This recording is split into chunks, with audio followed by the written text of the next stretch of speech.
Beyond the headlines, the noise, the spin, we seek the stories that live within. Past party lines, past powers disguised, we hear the truth in everyday lives. A space for voices, both gentle and strong. Beyond politics, where we all belong. Welcome to Beyond Politics on Oz Arab Media. My name is Christine, and today I'm joined by Wendy Lindsay, a councillor for Revesby Ward at Canterbury Bankstown Council, the former member for East Hills and now a candidate seeking to return to State Parliament into the upcoming elections. Today, we're going to explore what's driving her campaign to return and explore her personally beyond politics. Wendy, welcome to the show. Thank you for having me. Of course, any time. So as I mentioned in my introduction, it is nice to know who we have as a person behind politics. So if you don't mind me starting straight away by who were you before entering politics? Well, before I came into politics, I actually managed the local community radio station, Connect 100.9 FM. Oh, okay. Yeah, so I was there for nearly 5 years and working there part-time. It was only a part-time role.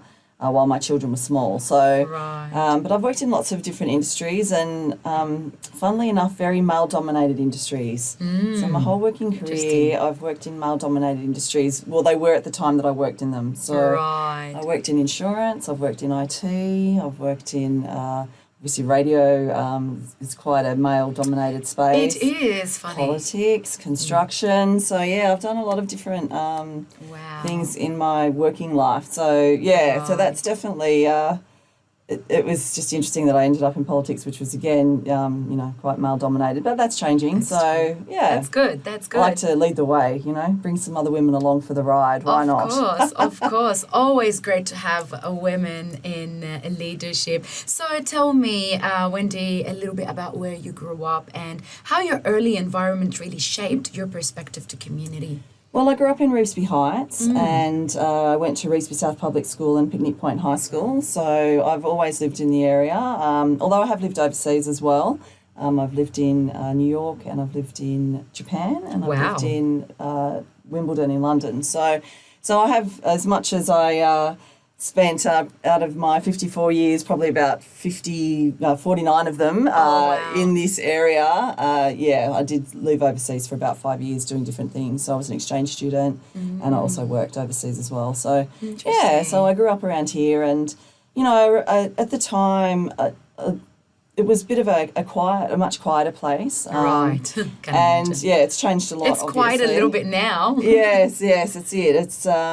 It's definitely changed a lot. And, really back then people didn't venture too far. So as much as I've travelled in my life, at the time most people really didn't venture too far out of their own suburbs. So, so 2212 and 2213 were pretty much my area with the occasional visit to 2211 in Padstow. So, we didn't venture too far. And, a lot of my friends growing up were Housing Commission kids and there's a lot of Housing Commission in East Hills. So, it was a tough place to grow up. It was a great place to grow up and you looked after your mates and you looked after your neighbours and everyone kept an eye on each other. So, always sort of, helped people on the street and you knew everyone. Everyone knew everyone else, I think. So I think that's probably in some areas of the electorate has remained the same. But of course we've had a lot of different people move into the area, although there's still quite a number of multi-generational families still here. But obviously there's been a lot of change and growth in the area since, from when I was a kid. But apart from going to school with majority of Anglos at the time. I grew up with a lot of Greek kids and Vietnamese kids because East Hills had the first sort of refugee camp from the Vietnamese refugees when they first came to Australia. And then obviously as the world's impacting outside the area, it started to impact how the inside of Revesby sort of started to look. So, high school sort of came and then we had a lot more Lebanese kids coming to the school because of the war that was going on in Lebanon. So a lot more immigration coming from that part of the world then. So, but, you just made friends with the new kid that showed up. And, amazing. Every now and then you just thought their lunches might be a bit weird, but that was how it went. So, so it was quite a good neighbourly place to grow up, and everyone Lovely. looked after each other. Yeah. Lovely. Well, hearing you talking about how, the growth happened and still we're there for one another and looking after each other, you fairly knew each other really well growing up with kids, and maybe you had some still school kids with you. But there's something, or at least in you, people still misunderstand. So what do you think people misunderstand about Wendy Lindsay beyond politics? Oh, look, misunderstand, I'm not sure. I mean, I've been around for a long time, so I just Okay. think people probably know a bit. I think probably the things people might not know about me is that I actually can sing. Oh yeah, I knew that just not that's long time right. ago. So, I mean, I guess the misunderstanding part Wow. is that, I suppose that's probably the same with a lot of people that serve in public life, that they're not all boring public servants. So, There's so fun in yes. us. So I worked overseas in Japan singing and dancing a long year ago. Wow. And I've also sung at 13 Tamworth Country Music Festivals. Wow.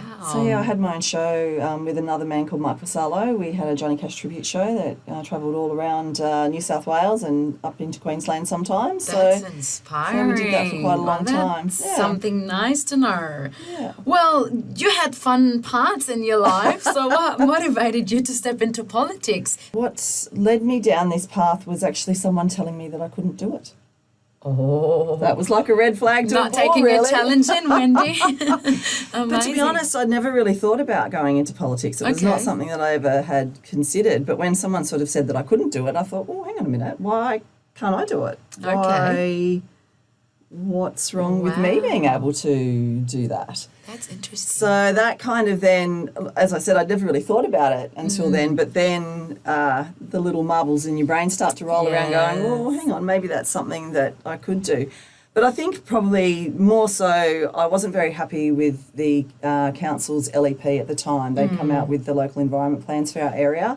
And I was Padstow Park's P&C president at the time. Oh, okay. And there was going to be quite some significant faults with that would have really impacted the school. So that was probably my main motivation in a way. I sort of, as you get a bit older and wiser, you start to pay a little bit more attention to what's going on around you. And so I wasn't very happy with that. So I just thought, oh, well, maybe I should just have a go and see what happens. By then, though, too, it's all about timing, right? I had won the East Hills Local Woman of the Year, and then that was in 2015. 2016, I'd been awarded a Department of Education Principals Award for my work with Padstow Park Public School. And then I was nominated in 2017 for Woman of the West. Nice. So then everyone was telling me I should run.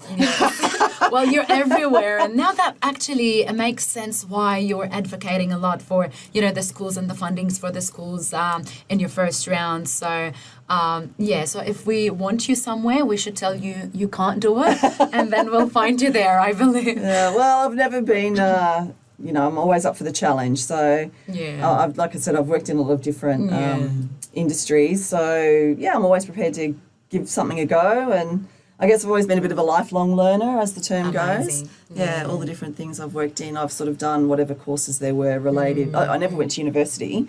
So, as I've worked in different industries, I've then sort of done whatever education, vocational training there is involved with that particular field. Lovely, So I've done a few different courses along the way. Yeah. Amazing. So what can you say, Wendy, is a life experience that really influenced your approach to decision making today for the country? Well, I think it's my life experience that actually impacts the decision making, because having a wide range of different work, different friends, mentors as well. And I think that does influence your decision making. And always, from my public life head, as far as being the member for East Hills in the last term of government, I always sort of would bounce into the office saying, what are we doing for the good people of East Hills today to my staff? And that was always my priority, was to look after the people here. We'd been, I thought, neglected for quite a long time. The seat was a Labor-held seat for 58 years.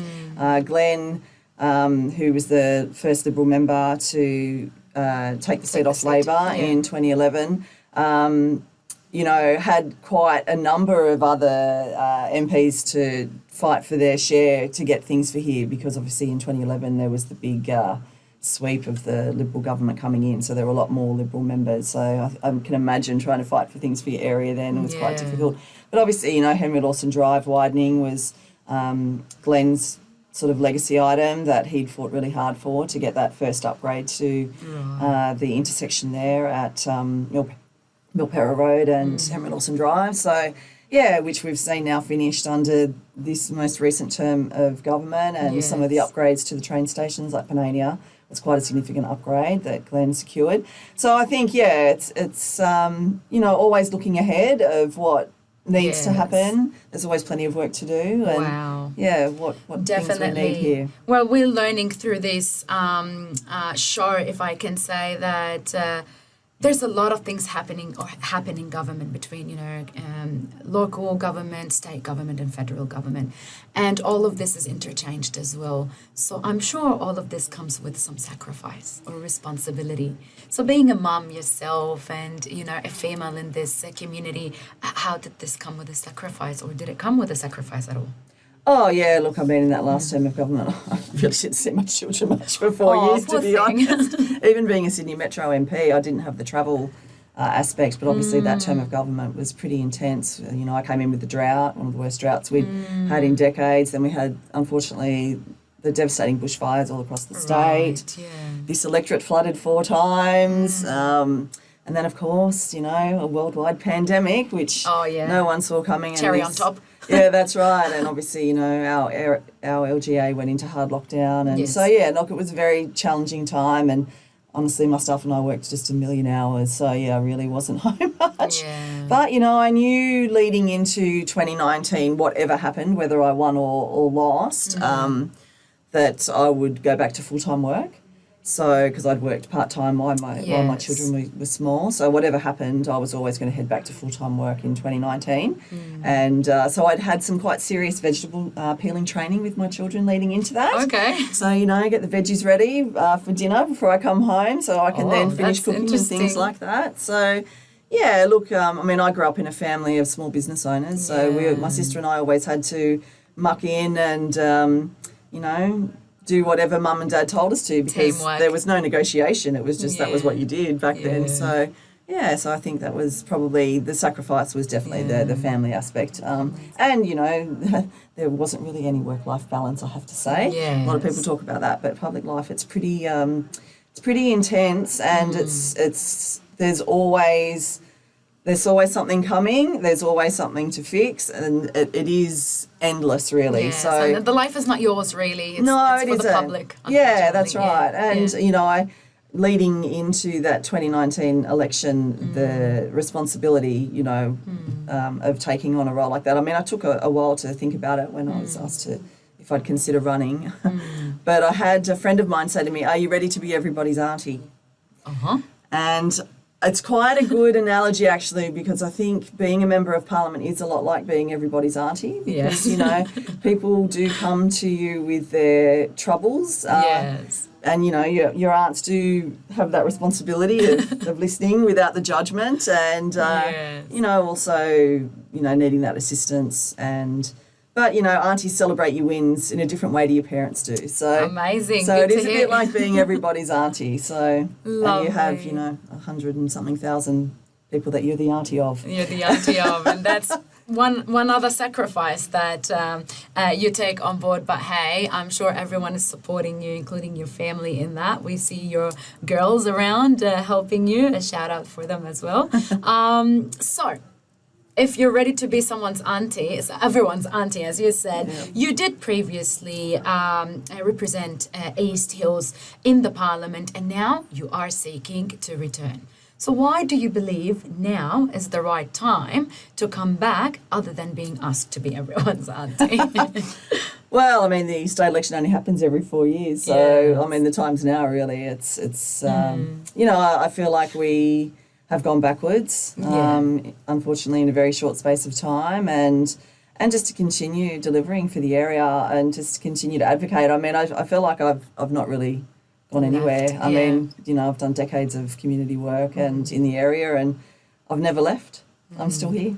So I think Lovely. it's time to come back. You did mention you thought that we have gone back in this term. What gaps or challenges do you see in the current direction that you feel that your voice is needed again?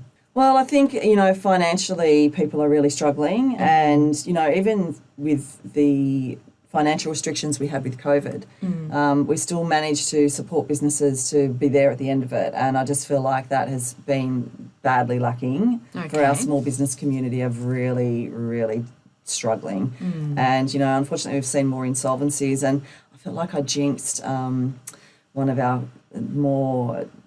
larger companies in the area. Obviously, this area has 4 main manufacturing hubs in Milperra, Padstow, Revesby and Condell Park. And, I was talking to someone before the budget actually, and I just said, it's not looking great. And if AHB and Zippy start to go in, if they start to decline, we're in big trouble here, because they're significant employers of our area. I mean, Zippy Water has over 400 employees. They manufacture and export all across the world, and 340 of those 400 people are families within 10 kilometres of that factory. So, if they start to lose their jobs, then it's going to have a massive impact on this area. And AHB is another one, and unfortunately, AHB have just recently announced that they've gone into voluntary receivership. So, it's worrying, because the impact of that will be quite significant. So, and unfortunately when we left government, we had a GSP of over 4%, and now we're under 1%. We were leading the nation, and New South Wales economy is one, I think it was either the 37th or the 27th, I can't quite remember now, but it's a significant economy in the world, just New South Wales. And, if New South Wales goes down, the rest of the nation's going to go down with it. And I'm very worried about some of our small business owners, and some of the legislation that Labor have been passing in this term of government have really impacted small business. I mean, the last sitting week they were moving legislation on keep cups for coffee shops, and those laws are insisting that coffee cafes will have to hand 300 keep cups. And that's an extraordinary impost on a small business. And the fine, if they don't have that in-house, if the EPA walk in, it's a $55,000 fine. I mean, people will just think about whether it's worth taking a small business on. And that's the great shame, I think, is the devastation to aspiration. This area was built on small business owners and hardworking families that would give it a go, my parents included, So if you weren't working hard and, giving it everything you had, then you didn't eat. And I'm just worried that there's no incentive to continue to take those risks, because it is a risk to have a small business. I mean, as well, your family are small business owners, and you do take that risk on, and it's a financial cost of whether you do X or Y, and it's or you keep even on going or not. Yeah, that's right. Whether you make that judgment call for your family and your finances. So I think that's a significant difference of the last term of government to now, is some of the laws that are being passed and the impacts they're having on small business and medium to large enterprises as well. So I think that's a significant concern, particularly for this area. Right. Well, you did mention that you haven't actually left at all. But since leaving the parliament, you were elected as a councillor, and you've been around contributing to the community through that role.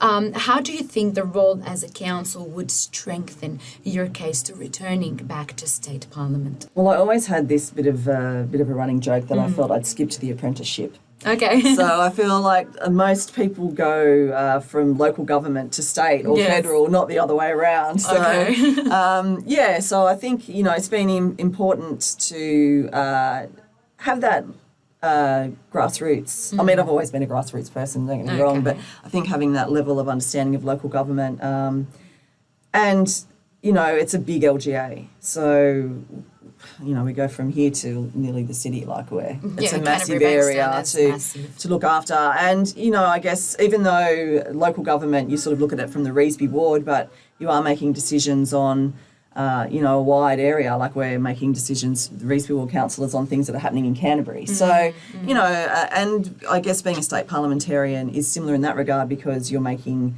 decisions on the whole state. So you're making decisions on, people in Barwon, which is millions of miles away from Sydney. So I guess from that perspective, the decision making is similar in that your decision making matters. So every decision you make matters and has an impact. So it's important to really think about what you're doing. And sometimes whether you agree or disagree, I think it's important to have someone that will actually communicate their view and their strong view, because you can persuade people to have a different point of view. And I think that's an important part of being a good representative, because, you know, you need to listen, because, you know, you might have your view and then sometimes people can persuade you of a different point of view too. So I think listening is key, and saying what you think is also very important, because, you are making decisions on, you know, things that really impact people and enduring impacts, not just next week.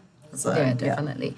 Amazing. So now that we've done the apprenticeship, regardless whether it's in the right time or not, looking forward for Wendy Lindsay, what key priorities do you feel are still unfinished for East Hills?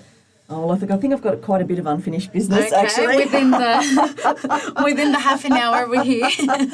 Look, I mean, the first thing that comes to my mind is Revesby Police Station. Right. So we had $7 million to extend and upgrade the police station. We had renovated the inside of it, but I've been pretty frustrated that there was talk of moving it. That decision's been reversed, I think, largely because I've been very noisy about that. Okay. And, you know, I just feel like we've wasted 3 years. It was, you know, not a lick of paint's occurred, and I just really look forward to that extension being done and getting it underway, or seeing it come underway. If you don't mind me mentioning, although the Labour government in our area have just said that they're starting to do something about it, so you would like to continue that? Yeah. Look, it would be good to see it finally happen. I just feel like there was a couple of years wasted there that they just could have got on with it rather than... Look, there was always the need for it. The talk about moving it just really frustrated me, because, and even from the police perspective, you're never going to get a great location like that again. And the area really needed it. Absolutely. You know, I had a woman get shot 400 metres from my office, which is 800 metres from that police station, and die. So, I mean, you know, we need to have that in the area. It's in a good location. You know, it's near the M5. It's near Henry Lawson Drive. To move it would have really impacted our area quite significantly. So I'm glad that decision about the talk of perhaps moving was kiboshed, because, you know, but I did make a lot of noise about it. Every time there was any crime activity, I was posting that, you know, we shouldn't be having it moved. So I think it definitely impacted. But that's your job, right? You've got to have the voice. You've got to say what you think and say it loudly and proudly. And, you know, I'm glad that decision's been reversed, because I think to have moved that police station would have been a travesty. You know, we already lost our post office at Revesby. Yeah, so sad. You know, I think to have that go as well would have really been a bad thing for Revesby. So, yeah. Any other unfinished business? Oh, look, you know, there's projects still underway. So I guess Panania Library's one. So the construction will start on that next year. So that was a dual funding with state and council, which, you know, I sort of fought to get the money for that. And, you know, and council projects, some of the things that, you know, like we've just opened the pump track. Yes. So that was, again, funding from under my time, and council, you know, provided the lion's share of the funding for that project. It's a big one. The kids love it. So, but yeah, just making sure that the projects that were underway continue to remain underway. So stage 1B of Henry Lawson Drive, and it's a significant piece of infrastructure that will kick off soon. So the state government have recently acquired some land to put their storage sheds and things for that project to begin.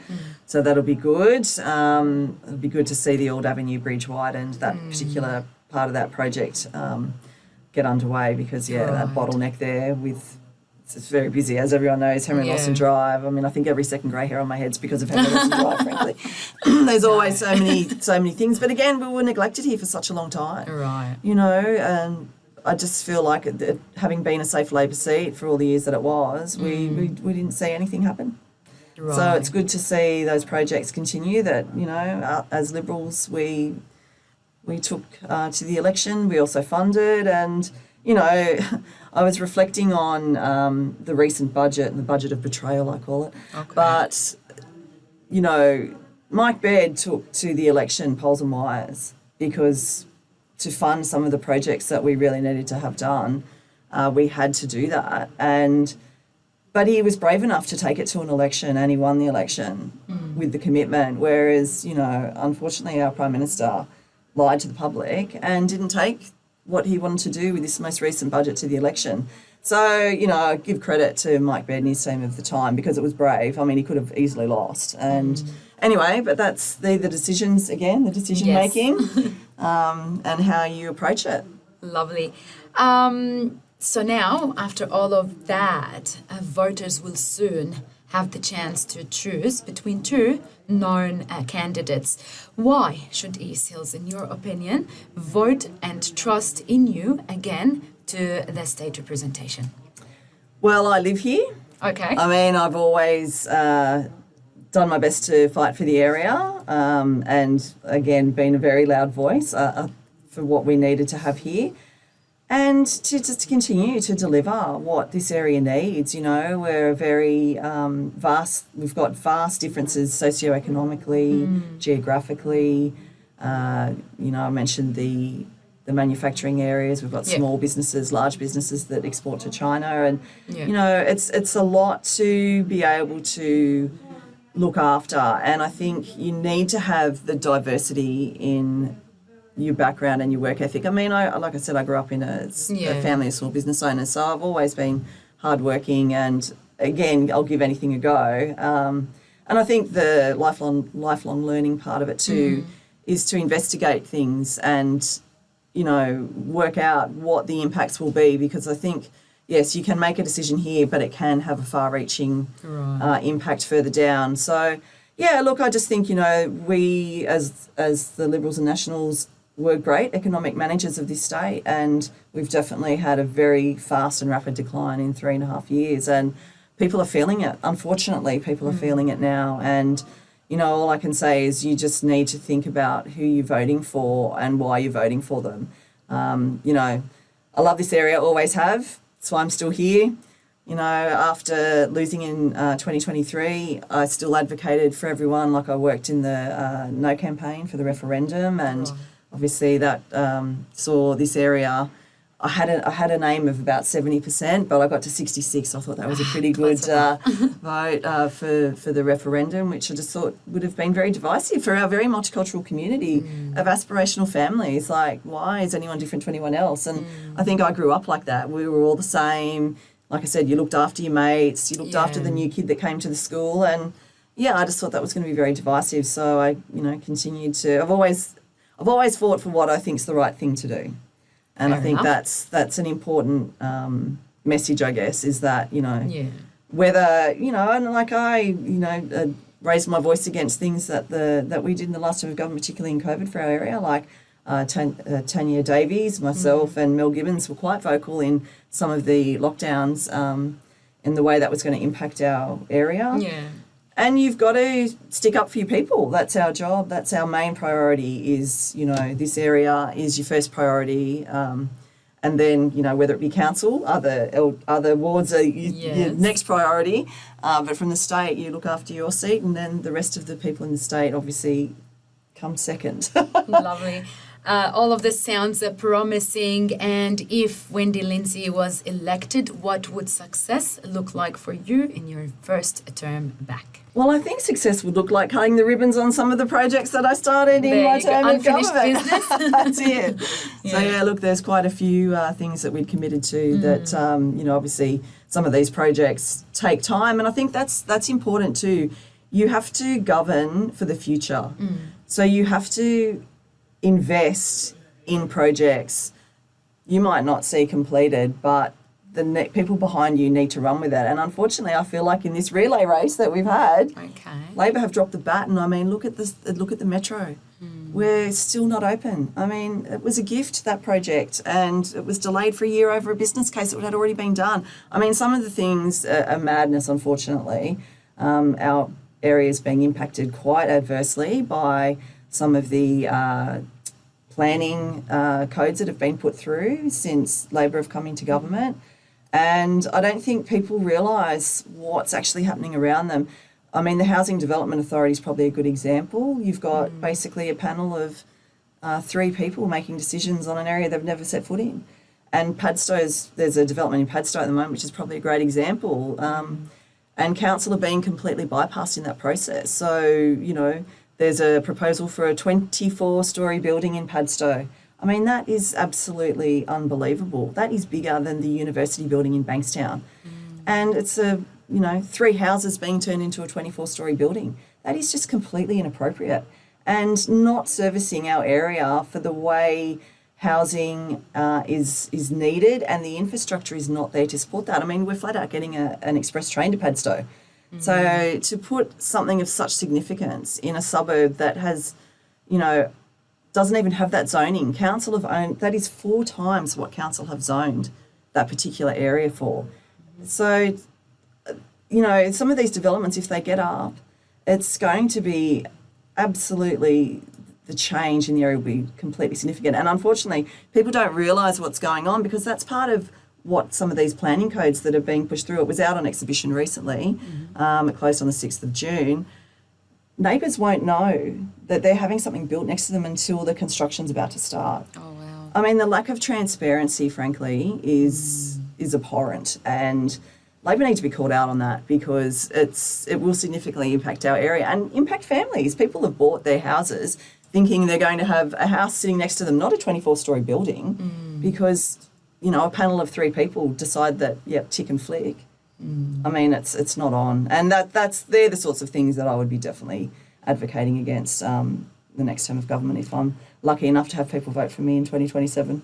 Well, Wendy, obviously your voice is there and loud, whether it was in council or in state. So I want to thank you so much for joining us today and sharing all your perspectives on your campaign and beyond, and your vision to East Hills area. So thank you again for being here, and I want to wish you all the best of luck for your next campaign. Thanks very much. Thank you for having me. No, of course. And before we go anywhere, to our viewers, I'd like to say, staying informed about who represents your community and the choices ahead is one of the most powerful ways to shape your local future. Thank you for watching Beyond Politics on Oz Arab Media. Until next time.